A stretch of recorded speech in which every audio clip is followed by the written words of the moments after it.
Guten Tag, my name is DMAD, and welcome to another installment of Backtrack. We're back in time once again, and this time we're at the Dallas Zoo. This is one of Dallas's hidden gems, mainly for the point that once you enter, you completely forget that you are in the middle of a concrete jungle. More on that later. We got a lot to get to, so without further ado, let's get into what was the Dallas Zoo like back in the winter of 2020.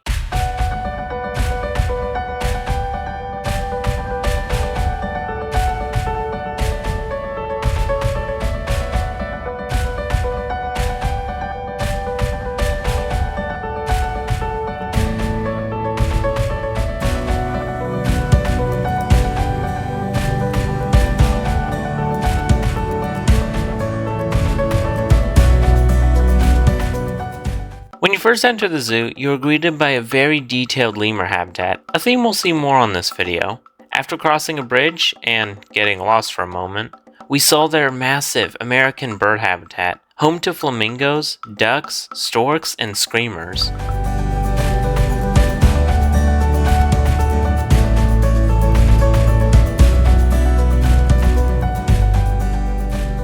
After an uphill walk, we arrived at their first theme section, the tamarind treetops and the primate place. In the tamarind treetops, you see the small monkeys of South America, before witnessing gibbons, mandrills, an absent clouded leopard, and other monkeys.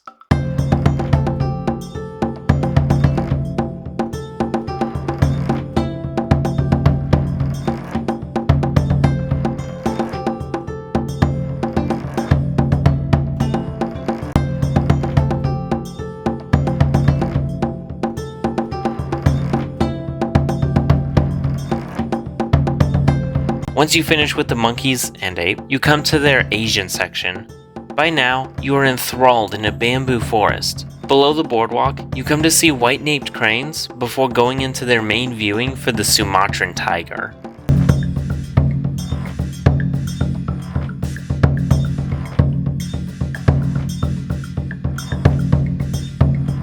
This building comes with an abundance of tiger info and a front row seat to their habitat, allowing guests to see almost the entirety of the cat's territory, even if the tiger doesn't particularly want to be filmed at the time.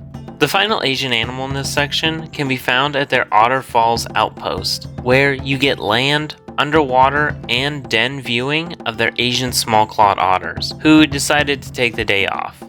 Now we come to my personal favorite part of the zoo, the Herpetarium.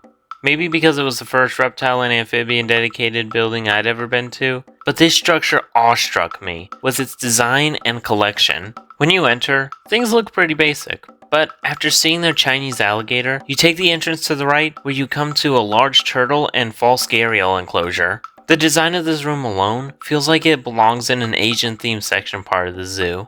Along with the built-in terrariums, you look down into a coexisting group of large Asian turtles and the fish-eating tomastomas. Afterwards, you come to several corridors lined with terrariums of all sizes. The Herpetarium had everything a reptile lover could want. Turtles, cobras, parentes, rattlesnakes, Grand Cayman Island iguanas, colubrids, caiman lizards, beaded lizards, tortoises, frogs, Texas blind salamanders, vipers, and this.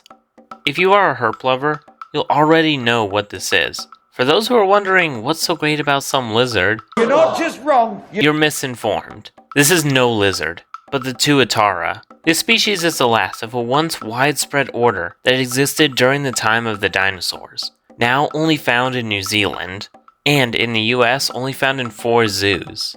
What sets them apart from lizards is that they lack an external ear, love cooler weather, and have a nocturnal lifestyle. The Herpetarium houses a lot more species, of which I want to do a more dedicated video for later on. But after spending longer than I should have in there and having to get dragged out by my family, I'll leave you with this.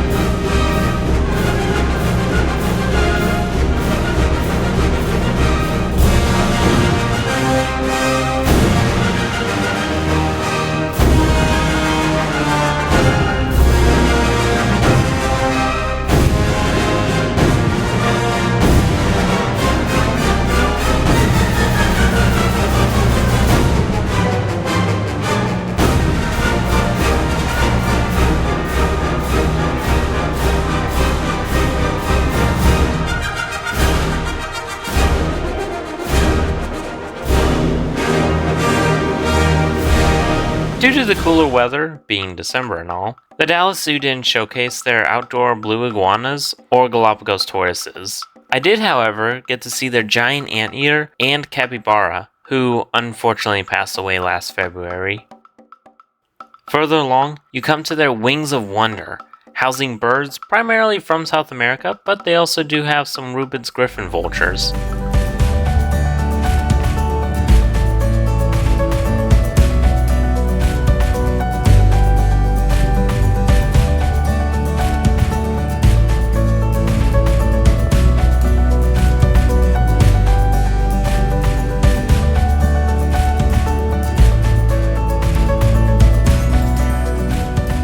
Now that was only half the zoo. The other half is located on the other side of Clarington Drive.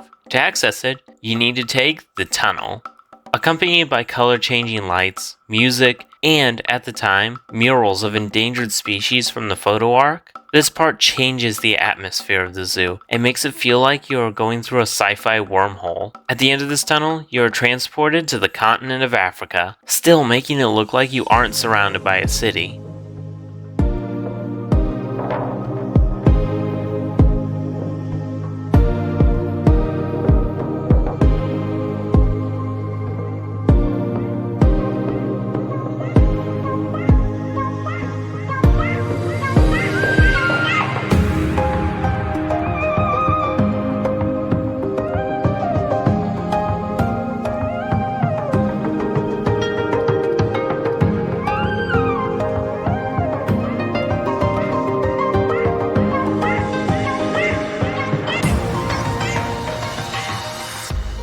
The first habitat of the wilds of Africa is a simple yet suitable habitat for their African penguins, giving you above and underwater viewing. Next, you arrive at the most decorated and complex cheetah habitat I've ever seen. Rather than opt for long stretches or hilled enclosures, the Dallas Zoo furnishes their cheetahs with plenty of rocks, logs, and plants to hide. Correct me if I'm wrong, but my theories to this were either to keep their cheetahs from getting a running start and escaping, or to give them areas to hide and escape the crowds. After a long walk past the Wilds of Africa Plaza, you get to their Brearley Hippo enclosure. This habitat not only gives a large land area for the giants, just below the okapi who wasn't present that day, but also gives them plenty of water space for them to move around in comfort just below the surface. You also are able to possibly catch a glimpse of them through the underwater viewing.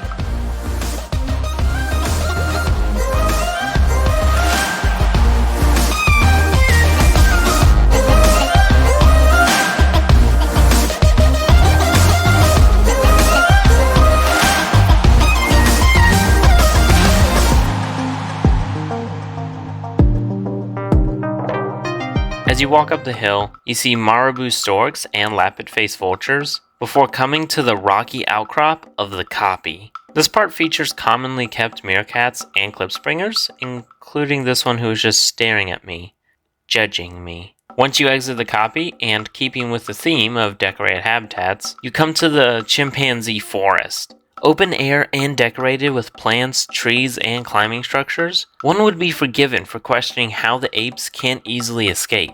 The answer is quite smooth. Literally.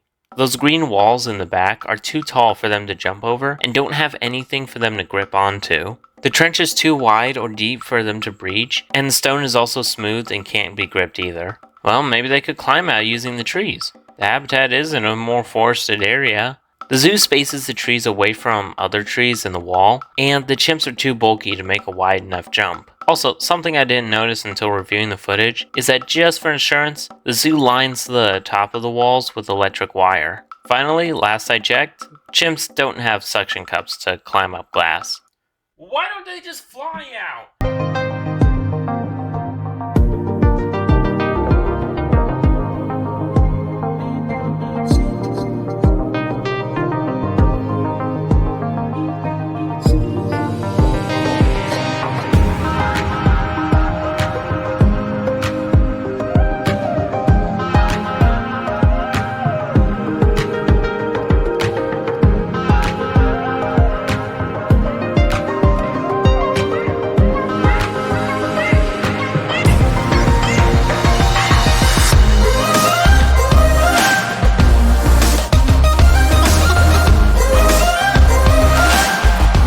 words, a few assorted animals you see are wattled cranes and spur-winged geese, my first viewing of Nile crocodiles, and a massive hilled forest aviary, home to waterfowl and spectacled pigeons.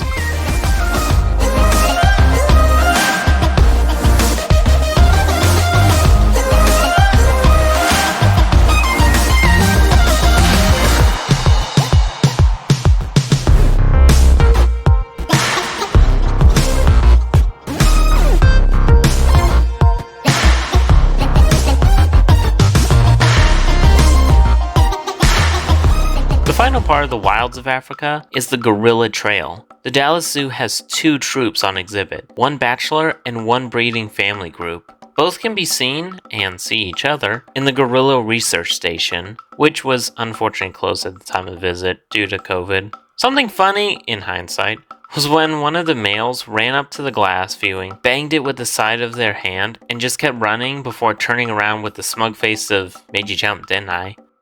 The final section of Africa, and the most impressive in terms of scale, is their Giants of Africa.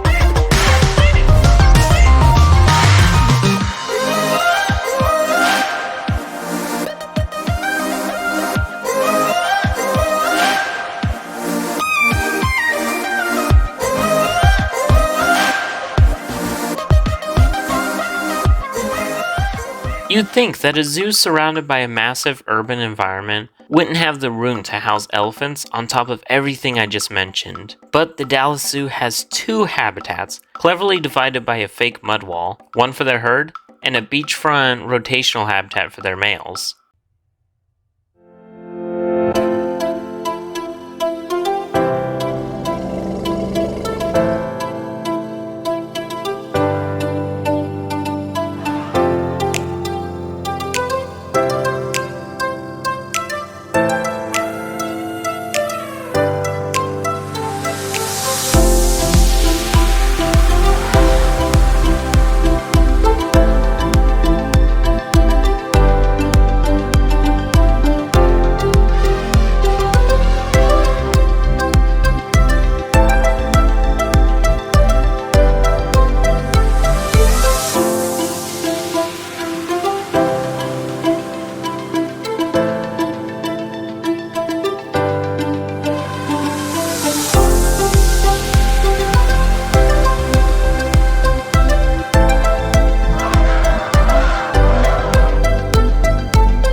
Next door to the elephants is their hoofstock and ground birds. Here you get an elevated view of greater kudu, supposedly zebras, but I didn't see them, reticulated giraffes, ostriches, and vulturine and helmeted guinea fowl. Furthermore, in keeping with zoo fashion, you also get to feed the giraffes at eye level. Everything from these two habitats is nothing short of impressive. From the mud wall barriers and terraces, the logs, and the fake termite mounds, to the sheer size and forested backdrops of these habitats, not including the behind-the-scenes areas, all culminating to, once again, make you forget you're in a city. Along with other habitats here, I one day want to make follow-up, more in-depth videos further covering their design. But a story for another time.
Mixed in with all these panoramic views, you'll also look down into a sunken habitat for warthogs and Red River hogs.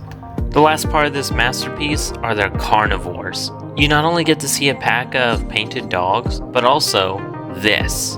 Born in August of that year, the zoo welcomed 3 African lion cubs, who were, to my great fortune, out and about doing what kids do best. I talk a lot about breeding successes, but to see the next generation of an endangered species out and interacting with their family is nothing short of magical.